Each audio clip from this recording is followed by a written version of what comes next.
여러분들의 기도와 사랑 속에 지난 주일 1시에 출발한 태국 단기 선교를 무사히 잘 마쳤습니다. 태국은 현재 우기철입니다. 비가 많이 오는 계절입니다.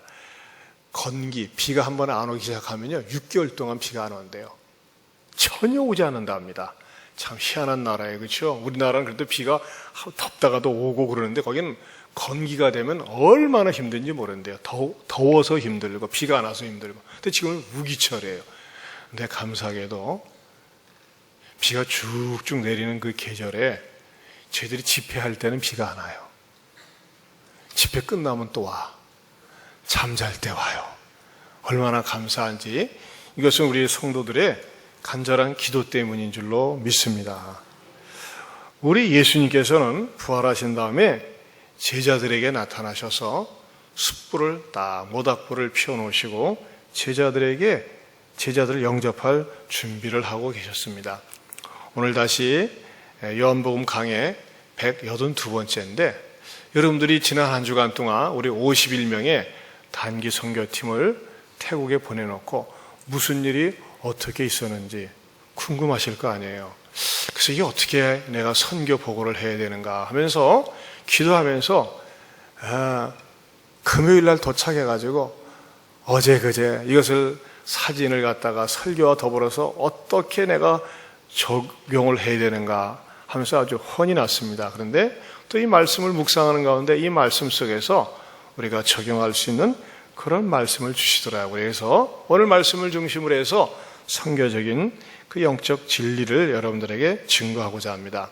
오늘 본문을 보니까요, 우리 예수님은요 동역하길 좋아하시더라고요. 따라서 합시다. 동역하길 좋아하시는 예수님.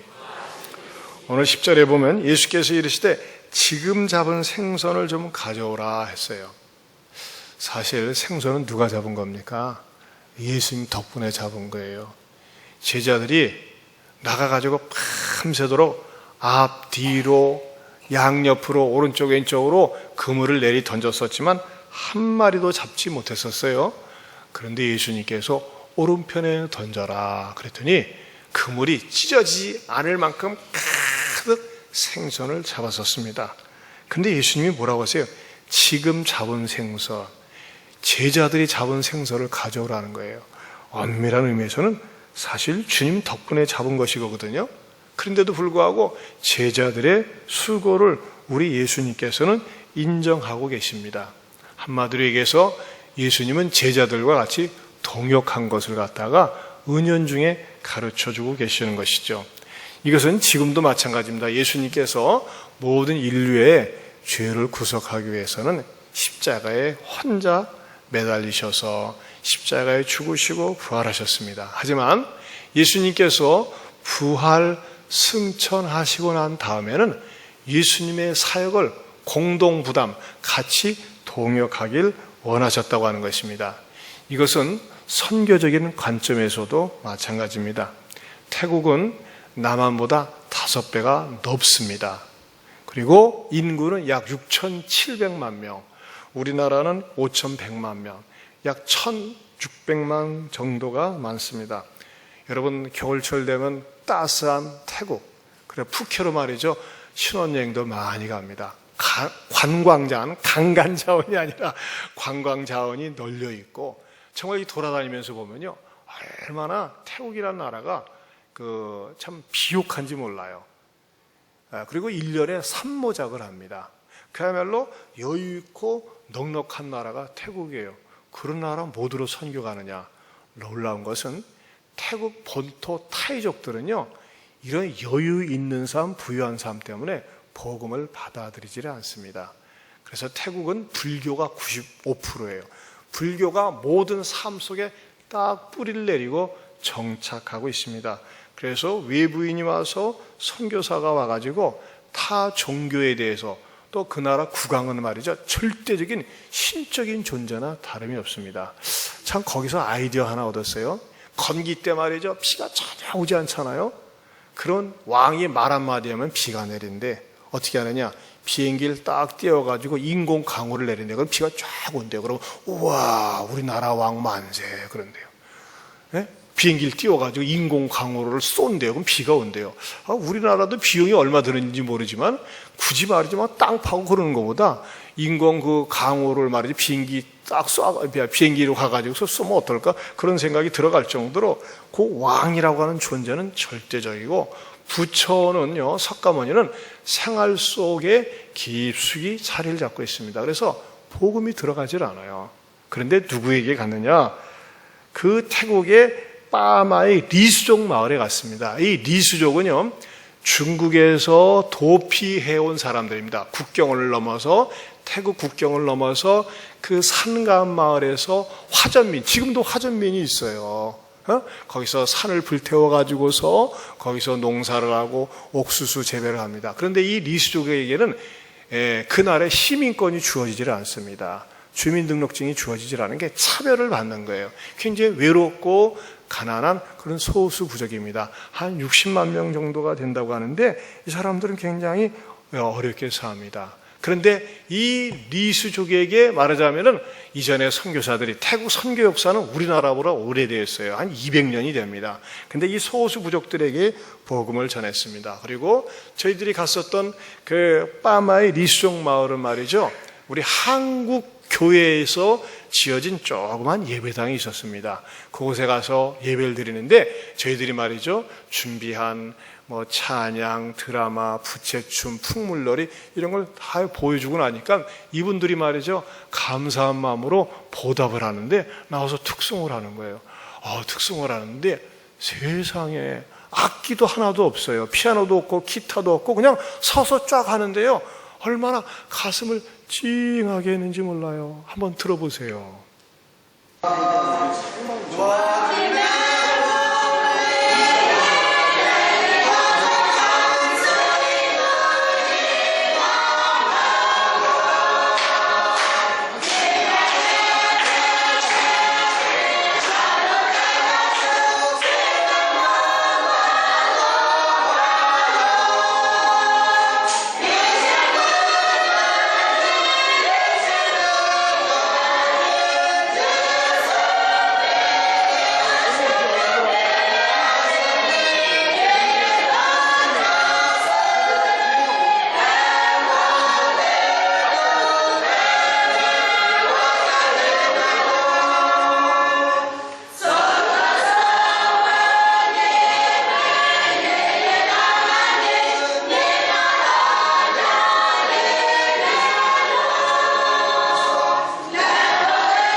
여러분 보세요. 얼마나 화음이 저렇게 잘 맞는지 몰라요. 그렇죠? 제가 너무나 놀랐어요. 이야, 이분들은요, 어느 한 찬송가 은혜를 받으면요, 밤새도록 부른대요. 그런데 저는 이분들의 정말 악보도 없고, 우리가 이 만국 공영 기호가 콩나물 대가리 아닙니까? 전에 이분들이 보는 찬송가를 봤어요. 그래서 찬송가 사진을 딱 찍었는데, 찬송가에는 말이죠, 악보가 없어요. 말하자면 악보가 전혀 없는 가운데도 노래가 딱 나오면 그냥 알아서 화음이 나오는 거야. 알아서. 그래서 이걸 보고 이야, 얼마나 감동이 되는지. 그러면서 저는 그런 마음속에 참 감격이 있었어요. 이야, 우리 주님이 이 깊은 산골 시골 마을에서도 높임을 받으시는구나. 정말 우리 예수님, 우리의 죄를 위해서 십자가에 죽으시고 부활하신 그 주님을 만난 사람들이 말이죠, 그 방금 부른 찬양이 뭔지 아세요? 주의 진리 위에 십자가 군기 부르는데 얼마나 감동이 되었는지 몰라요. 감동이 되십니까? 말귀는 못 알아듣겠어요. 그러나 그 간절한 마음, 정말 우리 주님은 찬송과 영광을 받으시기에 합당하다고 믿습니다. 근데 말이죠, 좀 답답한 건 있었어요. 왜 그러느냐? 제가 설교를 맨 마지막에 다 공연을 마친 다음에 제가 설교를 하고 중간에 우리 한용관 선교사님이 태국어로 통역을 하고 태국어는 또 리수족으로 하는 거예요. 잠깐 들어보세요. 전도를 하나님이 가장 기뻐하시는 일이세요. ถ้าเรากำลังครอบครองสิ่งของพระเจ้าพระเจ้าชื่นชมยินดีมากที่สุด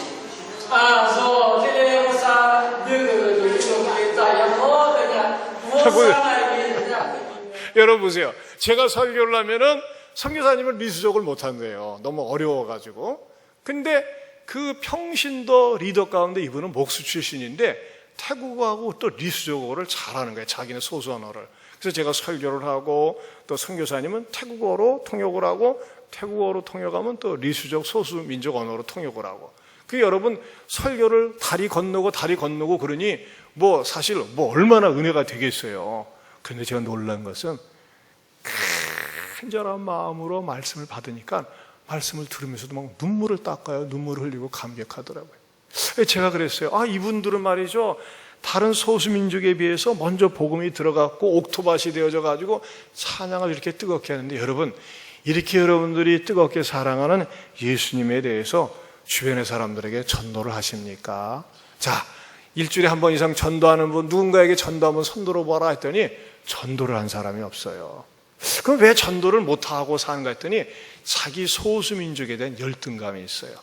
우리 같은 것이 뭐 이렇게 나라의 시민권증도 없는 것들이 뭐 전도를 하는가 하면서 말이죠. 그냥 자기네들이 들은 복음만 가지고 그냥 모여서 사는 거예요. 그래서 제가 아닙니다. 하나님은 연약한 자를 들어서 쓰십니다. 가난한 자를 들어서 쓰십니다. 여러분들이 연약하고 가난하고 소수민족이지만 여러분들이 믿고 있는 그 예수님을 전하면서 사십시오 하면서 제가 강력하게 권면을 하고 자, 여러분들 가운데서 우리가 믿고 있는 예수님을 자랑하고 전도하기 원하는 분 나오세요. 그랬더니 이렇게 탁 나와가지고 이분들을 위해서 전도자로 살 것을 참 권면하고 축복하고 안수기도를 해줬습니다. 참 뜻깊은 첫날의 집회였어요. 이 교회는 말이죠. 그냥 예배당도 있었고 그래도 그 소수민족들을 갖다가 격려하는 그런 집회였습니다. 그 다음에 두 번째로 조반을 갖다 주시는 주님을 저는 말씀드리고 싶습니다. 12절 13절을 봅니다. 예수께서 이르시되 와서 같이 봅니다. 조반을 먹으라 하시니 제자들이 주님이신 줄 아는 고로 당신이 누구냐 감히 묻는 자가 없더라. 예수께서 가셔서 떡을 가져다가 그들에게 주시고 생선도 그와 같이 하시니라.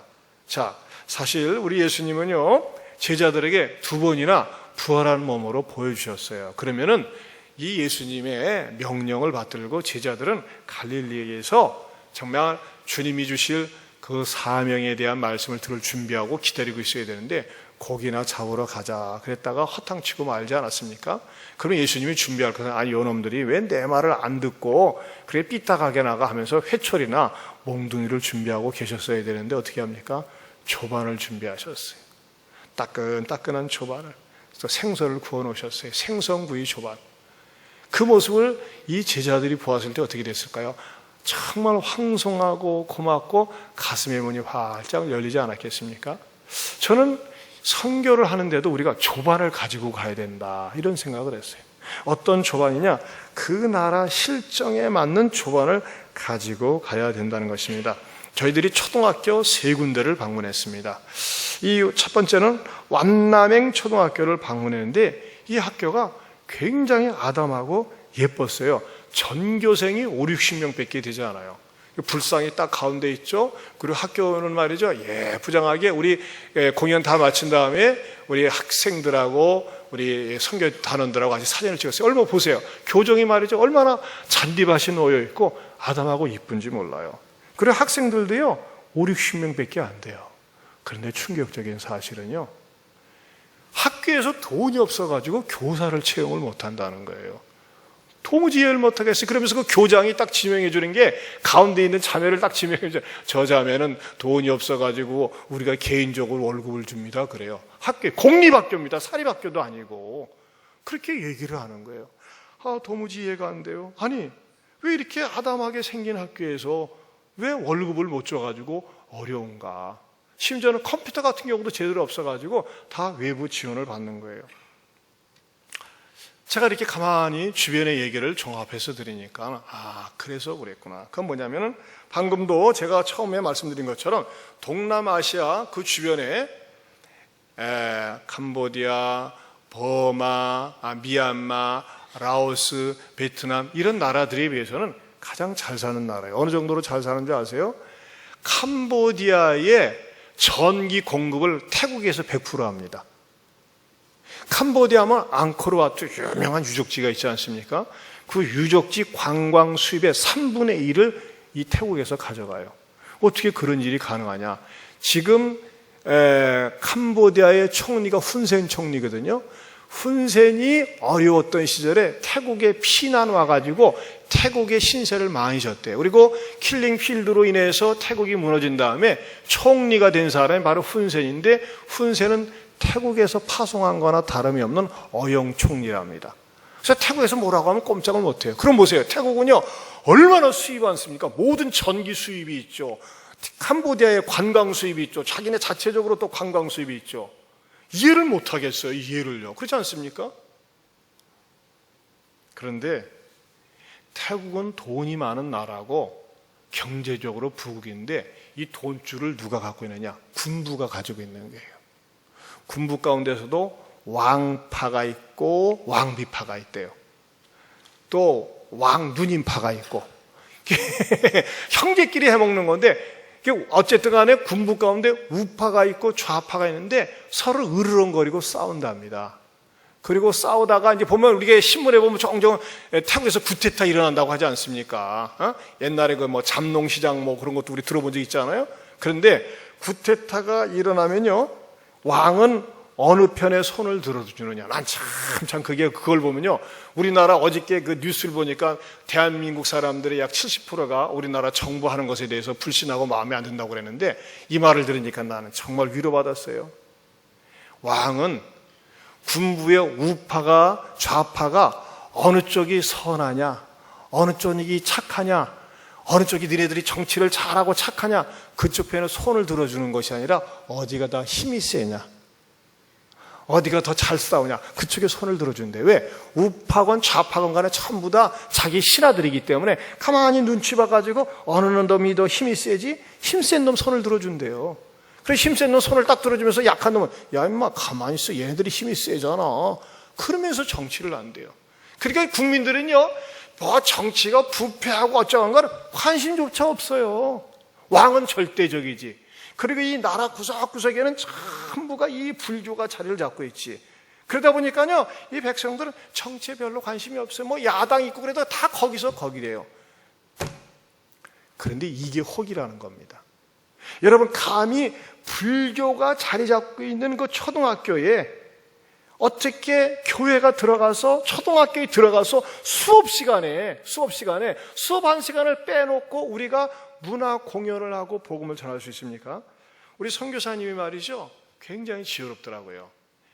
5명의 선교사가 굿 프렌드라고 하는 법인체를 만들어 가지고 우리가 어려운 학교에 컴퓨터나 또는 어려운 학생들에게 장학금을 지불하겠습니다, 이 학교를 돕기를 원합니다라고 하는 목적으로 법인체를 설립해 가지고 딱 뚫고 들어가는 거예요.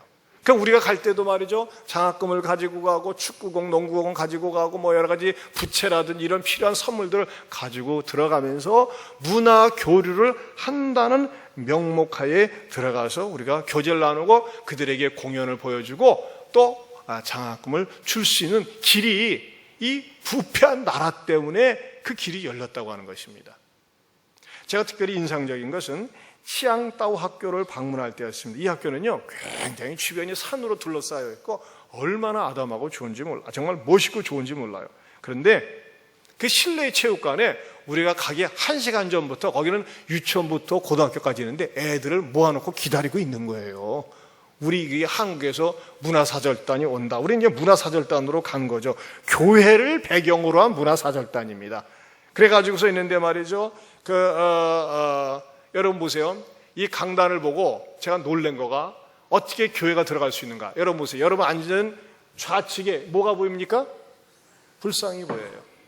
그리고 우리 아이들이 지금 이렇게 가운데 서서 CCD라고 하는 드라마를 하고 있는 거예요. 여러분 보세요.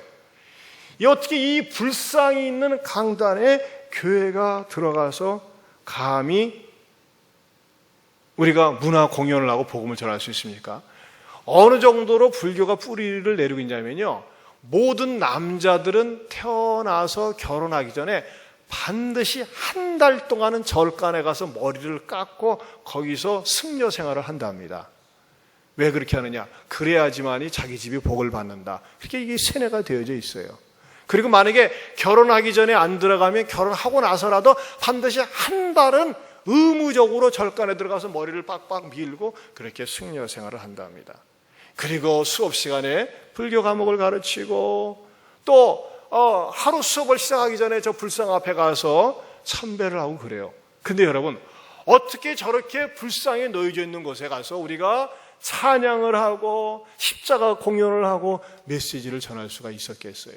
무엇 때문에요? 바로 이 나라의 문화에 맞는 조반을 가지고 간 거예요. 그 교장들이 소개할 적에는 한국의 예안교회에서 왔는데 우리가 문화교류하러 왔습니다. 교회에서 온 문화교류예요. 그래서 우리 학생들이 말이죠, 태권도, 부채춤, 여러 가지 이렇게 현대 찬양, 무용, 이렇게 드라마 이런 것을 갖다가 쫙 보여주고 맨 마지막에는 이렇게 복음을 전할 수 있었어요. 또 우리가 이렇게 보여주니까 학교 교장 선생님도 좋아가지고 이 학교는 이 찌앙따오 학교는 9개의 소수민족이 다니고 있어요. 9개 부족에. 그런 9개 부족의 소수민족들이 자기들 나름대로 소수민족의 고유한 또 이렇게 말하자면 여러 가지 문화를 공연을 하고 또 우리가 격려해주고 축복해주고 그런 시간을 가졌습니다. 그러니까 뭐예요? 나라가 정부는 군부는 부패하고 그래서 초등학교까지 지원을 못하지만 어떻게 합니까?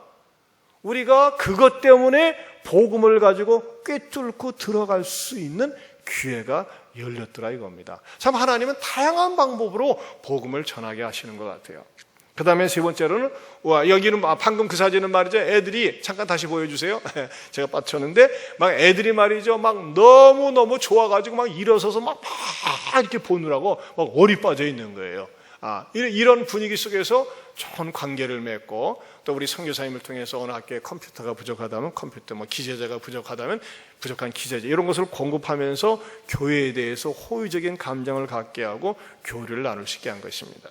그 다음에 세 번째는 우물사역의 축복입니다. 우리 예수님도 당신 자신이 누구든지 목마르거든 내게로 와서 마시라고 했습니다. 우리가 찾아갔던 빠뚱마을이라고 있었어요. 400명 정도가 그 산속에서 삽니다. 얼마나 산이 깊은지 말이죠. 근데 그 400명 정도가 모여 사는데 역시 화전을 개발해가지고 옥수수를 심고 이렇게 농사를 지면서 사는데 놀라운 것은 인구가 400명인데 크리스찬이 100명이에요. 굉장히 복음화율이 높아요. 얼마나 감사합니까? 근데 이 사람들은 의지할 데가 없는 거예요. 근데 선교사들이 이 리수족에게 뚫고 들어가니까 그들이 정부로부터 혜택을 받지 못하니까 복음에 대해서는 열려져 있어가지고 복음을 잘 받아들이고 있었습니다. 그런데 그 빠뚱마을의 이장이 요청을 한 거예요. 우리 예안교회에서 단기 선교로 오겠다고 하니까 그러면 기념으로 우리 마을에 우물을 하나 파주세요. 그래서 우리 교회 어느 집사님이 또 감동이 되어서 우물 헌금을 해주셔가지고 거의 1,000만 원을 들여서 교회의 그 무너져가는 사택을 또 우리가 보수해주고 우물을 하나 세웠습니다. 거기다가 표지판에 이렇게 써놨어요. 한번 보세요. 공사 기간은 2015년 7월 1일서부터 30일. 후원은 어디서 했어요? 잘 모르겠어요. 예안처치. 저는 참 감격스럽더라고요. 그 산골에 그 빠뚱마을 산골에 우리 교회에서 우물을 파가지고 우물을 판 그 현장에서 우리가 예배드리고 있는 그 다음 장면을 보시겠습니다. 이렇게 삥 둘러서 가지고 우리가 예배를 드리고 있어요. 그 다음 장면이요. 삥 둘러서서 빠뚱마을의 그 리수족들하고 같이 어울려서 예배를 드리고 있어요. 우리는 우물하면요, 우리 대한민국에 이렇게 동그란 우물 연상되잖아요. 우리 우물하고 개념이 다르더라고요. 여기 우물은요 저렇게 넓게 파는데 어떻게 하냐면 그 나무가 우거지지 않습니까? 그 나무가 우거진 곳에 이렇게 좋은 물들이 나무를 통해서 공급되고 또 이렇게 하천에서 나오려는데 우물을 갖다가 말이죠, 땅속 깊이만 파는 것이 아니라 주변에 이렇게 나무들이 많은 곳에 물이 흘러 넘치는 그런 곳에 딱 파놨다가 또 냇가 있는 쪽하고도 연결이 돼가지고 물을 모아놔요. 이렇게 물을 모아놔가지고 물을 다시 이렇게 위에 저장고를 만들어서 저장고로 끌어올리고 그 다음에 각 개인이 말하자면 수도관을 연결을 해가지고서 정수된 물을 갖다가 공급받을 수 있도록 이런 과정을 밟더라고요.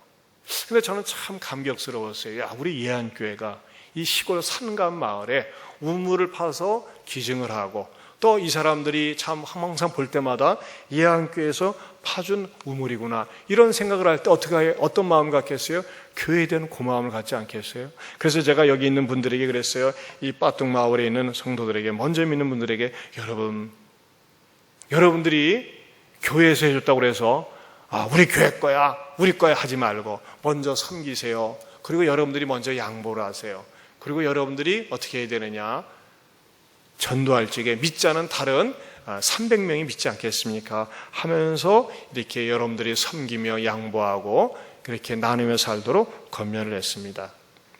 그 다음에 또 다른 사건이 있었습니다. 또 다른 영원한 생수를 나눠주는 사건이 있었어요. 우리 일행이 말이죠, 많이 움직이는데 큰 대형 버스가 움직일 수가 없어가지고 조그만 12인승 봉고차 4대하고 또 조그만 트럭 2대, 그래서 6대가 이동을 했습니다. 그리고 이 가이드와 운전기사들하고 늘 함께 했는데 가만히 제가 관찰을 하니까는 이 운전기사들하고 가이드 토탈 7명이 우리 한영광 선교사님하고 굉장히 친하더라고요. 다른 선교팀들이 올 때마다 우리 선교사님이 10개 이상의 그 개척을 했기 때문에 이제 올 때마다 다른 곳으로 안내를 하죠. 근데 늘 이분들하고 했기 때문에 손발이 잘 맞고 이 대화가 잘 되더라고요. 근데 제가 이분들을 가만히 관찰하니까 공연이나 집회를 할 때 이 운전기사들과 가이드는 그냥 구경꾼이에요. 왔다 갔다 하면서 한쪽에서 잡담하고. 그래서 제 마음속에 이런 마음이 들어갔어요. 아니, 저런 귀한 가이드하고 운전기사들이 복음을 들으면 어떤가? 말씀을 들어가지고 저 사람들이 신앙이 되면 어떤가? 그런 마음이 생겨가지고 제가 선교사님한테 그랬어요. 선교사님, 가만히 관찰하니까 저 이 운전기사들하고 벌써 오랜 동안 선교사님의 지시를 받아가지고 움직였기 때문에 잘 통하는데 저분들만 모아놓고 복음을 전한 적이 있습니까? 했더니 그럴 기회가 없었대요. 그럼 성령께서 제 마음에 기회를 주셨는데 이왕이면은 말이죠, 저분들만 따로 모아놓고 복음을 전했으면 좋겠습니다. 그랬더니 목사님 좋은 아이디어라는 거예요. 근데 그런 기회가 없어요. 근데 뭐가 남았느냐? 마지막 날에는 저희들이 이제 월화수는 고생했기 때문에 목요일 날은 그 나라의 놀이문화 체험이라고 그래가지고 뭐가 있느냐? 뗏목 타는 게 있어요. 뗏목 좀 보여주세요. 뗏목 타고 이렇게 그 하류를 흘러 이렇게 내려오고 뗏목, 이렇게 제가 이제 노를 적는 장면이죠. 그냥 황토 속에서 이렇게 막 노를, 그래서 좀 쉬는 거예요. 그 다음에는 말이죠, 또 코끼리도 타고, 어떻게 코끼리 타고, 얼마나 재미있는지 몰라요. 또 마차도 타고. 근데 뭐 선교 가가지고 뭐 놀러 가나? 아니에요. 쉬는 거예요.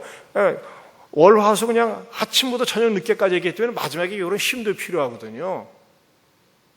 근데 이게 다 해봤자 17,000원밖에 안 해.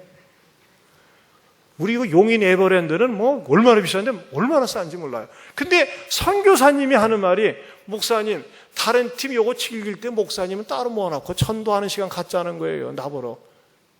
싫어요. 그랬어요. 나도 좀 저렇게 좀 놀고 싶어요. 그렇잖아요. 나도 그냥 월요일부터 수요일까지 뼈 빠지게 고생했는데 좀 마지막에 좀 쉬는 시간도 가져야지. 나는 불러다 놓고 그렇게 하지. 싫어요. 그랬어요. 그러면서 저걸 타고 제가 마지막 쉬는데 마음에 부담이 되는 거예요. 싫어요 하면서도. 아이고, 편치가 않아요. 어떻게든 제가 저 사람들에게 복음을 전해야 되는, 내가 제안해 놓고 또 선교사님도 그렇게 하자고 그랬는데 내가 싫다고 하니까 아주 불편한 거예요. 그래가지고 마지막 날 이제 우리가 길거리 이렇게 다니면서 공항에 시간 맞춰서 가기 전에 아이 쇼핑하는 시간이 있었어요. 이게 돌아다니는 시간에 우리 팀들이 이렇게 다닐 때, 요 시간을 이용해 있구나 하면서 제가 기사들하고 가이드가 어디가 있는가 봤더니 한쪽에서 몰려가지고 한 1시간 동안 말이죠, 거기서 잡담하고 쉬고 있어요. 그래서 선교사님, 저 사람들을 좀 불러보고 싶시오. 제가 저 사람들에게 이 시간에 복음을 전하기 원합니다. 해가지고 열심히 복음을 전하고 있으니까 우리 선교팀들이 다 돌고 와서 이렇게 지켜보는 거예요. 그래서 내가 그럼 여러분들은 뒤에 서서 포위해가지고 이 사람들이 말씀에 집중하게 자 옆에서 포위해가지고 기도해 주라. 그랬더니 이렇게 포위해서 말이죠. 자 지켜보고 이 사람들이 앉은 자리에서 복음을 듣는 거예요. 제가 열심히 복음을 전하는 가운데서 여러분 우리 모든 사람은 죄인이에요. 죄를 안 진 사람이 없어요 하면서 죄인에 대해서 강조하고 있을 때 한 사람이 손가락질하면서 말이죠 막 웃는 거예요. 그 선교사님 앞에 그 노란 그 티를 입은 통통한 분이 막 손가락질하면서 막 웃어요. 그래서 저분이 왜 저러는 겁니까 했더니 목사님이 죄인이라고 그래서 웃는데 언제 왜 죄인이라고 그러는데 왜 웃는 겁니까 했더니 저놈이 세컨드 첩을 가지고 있기 때문에 진짜 죄인이라는 거예요. 그래서 그 첩 가지고 있는 남자는 말이죠 창피해가지고 머리를 푹 숙이고 있어요. 아니 얼마나 미안해요. 완전히 이게 설교 시간을 돕는 게 아니라 어떤 한 사람에게 공격하게 되잖아요. 한 사람을 공격하게 되잖아요. 그래서 제가 아니에요. 저분이 첩 가지고 있어서 저분만 죄인이 아니라 우리 모두가 죄인이랍니다. 우리 성경에서는요 사람을 여인을 보고 음욕을 품는 자마다 이미 간음했다고 그랬어요. 우리가 음욕을 품지 않은 적이 있나요? 우리 다 죄인입니다. 그렇게 하면서 복음으로 쭉 연결해 가지고 전도하고 결신을 했더니 글쎄 결신 초청할 때 다 손을 잡고 이렇게 기도하고 따라서 하고 복음을 받아들였어요. 그 가운데서 기사 가운데 어떤 분은 나중에 인터뷰를 하는데 자기는 이렇게 운전 기사 생활 이렇게 선교 팀원들 관광객들 데리고 다니면서 했는데 15년 동안에 복음을 처음적으로 들어보긴 처음이라고 하면서 고마워하고 교회 다니기로 했답니다. 할렐루야. 얼마나 하나님 앞에 감사한 시간이었는지 몰라요. 그리고 또 감동스러운 사건이 하나 있었어요. 그것은 제가 충성스러운 일꾼을 발견했어요. 저는 이분을 보면서 얼마나 감동을 했는지 모릅니다. 그 말리, 그 교회의 전도사님의 어머님이신데 말리라는 분이세요. 뇌경색으로 말미암아 반신불수가 되셨어요. 오른손을 쓰지 못하고 걷지를 못하세요. 근데 선교사님이 한영관 선교사님이 이분을 소개하는데 너무나 감동을 받았어요. 이분은요 선교사님이 한 번씩 방문할 때마다 꼭 용돈을 드리고 또 교회에서 뭐 한다고 하면 제일 헌금을 많이 하신다는 거예요. 여러분 내가 몸이 반신불수고 움직이기도 힘들어. 그러면요 아니 내 아들이 전도사인데 하나님 나를 왜 이렇게 해놓으셨나 하면서 원망할 수밖에 없는데도 불구하고 늘 감사하면서 살고 또 감사한 가운데서도 없는 가운데서도 최선을 다해서 하나님 앞에 드리길 힘쓰는 이런 분을 봤을 때 제 마음속에 그랬어요. 하나님 이런 분이야말로 천국에서 해같이 빛나지 않겠습니까? 그런 감동을 받았어요. 또 나머지 사진들 몇 장을 소개해 드리겠습니다. 네, 여기는 말이죠 이 두 번째 마지막 갔던 학교인데 여기는 강당이 없어요. 길거리가 강당이에요. 그냥 여기서 말이죠 제가 완전히 다 타버렸어요. 그냥 길바닥에 서서 복음을 전하고 또 결신을 초청하는 장면입니다.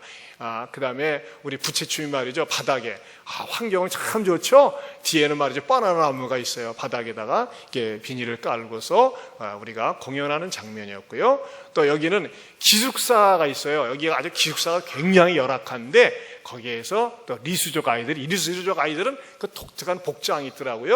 또 이 아이들을 대상으로 해서 복음도 전하고 또 장학금도 주고 그랬습니다. 여기 또 리수족에서 말이죠 우리가 둘러싸인 가운데서 복음을 전하는 장면이고요. 또 우리 집사님께서 거기에 중증 환자들에게 침술 사역을 하고 있는 장면입니다. 이분이 이장이에요. 이 마을의 이장인데 이분에 의해서 우물을 파달라고 요청이 들어왔어요. 근데 이분이 말이죠 전직 이장이에요. 현직 이장은 아니에요. 근데 마을에서 가장 사랑과 존경을 받는데요. 영향력이 있는 거예요. 그래서 이분이 제안을 해가지고서 말하자면 우물을 파게 되었는데 참 너무나 감사하죠. 이런 좋은 그쪽에 리더가 있다고 하는 것이. 그리고 이분이 또 감동이 돼서 처음 갔을 때 이분이 우리들에게 식사도 제공을 하고 그랬습니다. 저는요 선교가 어떠한 사람만 하는 것이 아니라고 생각이 됩니다. 우리 한영관 선교사님이 우리 선교팀을 보고 나서 지금까지도 많은 선교팀이 왔지만 정말 질서가 있고 체계가 있고 전문성이 있다고 이렇게 참 평가를 해 주시더라고요. 그래서 우리가 식당에서 마지막 이렇게 시간적인 여유가 있어서 거기서 한 사람씩 간증을 할 때 우리 선교사님께서 이렇게 한번 총평을 해주셨어요. 세 마디만 드리겠습니다. 예수님의 선교는 오병이어 즉 뜻과 복음이었습니다. 사도 바울의 선교는 그가 예수님의 선교에서 예수님이 하지 못하는 내가 한 일보다 더 큰 일을 하리라는 그 일을 이뤘습니다. 그래서 세계의 중심지인 로마에서 복음을 전하고 아덴, 지금의 아테네, 그 당시 세계의 중심지 중에 하나인 아테네에서 복음을 전하고 데살로니가, 고린도, 베레아로 다니면서 하나님의 말씀을 전했습니다. 그래서 그 사도 바울의 선교를 문화 선교라고 제가 이름을 붙였습니다. 여러분들은 이제 초기 선교에서 이제 중기 선교로 접어드는 그런 중요한 자리에 있으면서 특히 부채춤과 풍물로서 많은 사람들에게 큰 감동을 주었습니다. 한국 문화로서 그들의 마음의 문을 열고 문을 열고 또 그들의 복음으로서 그들의 마음을 따뜻하게 했습니다. 마지막으로 태권도가 그리고 CCD가 그들의 마음을 강타하고 마술이 그들의 눈을 완전히 예수님께로 빠지게 만들었습니다. 거기에 가장 중요한 우리 목사님의 선교 때문에 많은 사람들이 하나님께로 돌아오는 기사까지 손을 걸고 하나님께 돌아오는 그런 역사가 일어났습니다. 근데 우리가 앞으로 한 발 더 나아가가지고 이제는 글로벌 시대입니다. 글로벌 시대에 빵과 문화와 총체적인 것을 동원해서 여러분들이 하나님의 복음의 말씀을 전하는 사람들이 되기를 바라겠습니다. 제가 목사지만 목사 선교사 시대는 이제 서서히 접어들어 들어가고 마지막에 남종과 여종들에게 성령을 부어주신다 해서 하셨는데 그 성령을 온 남종과 여종들이 받아서 세계 끝까지 나가시는 글로벌 리더, 그 글로벌 리더로서 하나님의 말씀을 전한 여러분들, 그래서 준비 많이 하시고 기도 많이 하시고 하나님의 일꾼 되기를 간절히 사모하시면서 교회 생활 충분히 하시면서 교회에 열심히 충성하는 그런 분들 되기를 바라며 마지막으로 당부드리기는 네. 저에게 절대 마지막으로 당부는 그 내용이었어요. 개인적으로 메일 보내지 말라고. 왜냐하면 개인적으로 또 막 감동돼가지고 보내면 감당을 못한다는 그런 내용이었습니다. 내년 8월은 말레이시아로 정해졌습니다. 여러분, 단기 선교는요, 여러분의 일생에 한 번 내지 또는 기회만 주어진다면 정말 유익한 겁니다. 여행 못지않은, 아니 여행보다 10배 이상의 많은 경험과 체험과 은혜가 주어집니다. 여러분들이 우리 또 단기 선교 가기 원하는 분들 지금부터 기도하면서 참여해 주시면 감사하겠습니다. 우리 말레이시아는 한번 갔다 온 적이 있는데 우리 박철현 선교사님이 우랑우탄 정글의 사나이라고 또 말레이시아에서 사역을 잘하고 계시는데 그것에 또 산지적으로 내년에 들어갈 것입니다.